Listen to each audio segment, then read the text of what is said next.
ఆ డిఎన్ఏ ఏ డిఎన్ఏ మాట్లాడే వైసీపీ నాయకుడు చెప్పరా? మరి మీ అమ్మాయి పెళ్ళికి ఎందుకు పిలిచావు? ఏ డిఎన్ఏ అని చెప్పి పిలిచారు మీరు నన్ను? ఏ డిఎన్ఏ అని పిలిచారు?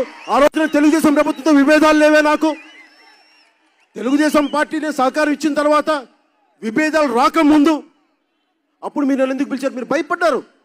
అండ కావాలి, పవన్ కళ్యాణ్ అండ కావాలి, అందుకే మా అమ్మాయి పెళ్ళికి రాని పిలిచారు. ఈ రోజున మళ్ళీ మీరు అధికారంలోకి 151 సీట్లు ఎక్కగానే కళ్ళు నెత్తికెక్కి మాట్లాడుతున్నారా? రానా మీ ఊరికి? మాట్లాడినా మీ ఇంటి ముందు వచ్చి? ఓడిపోతే భయపడతాం అనుకుంటున్నారా?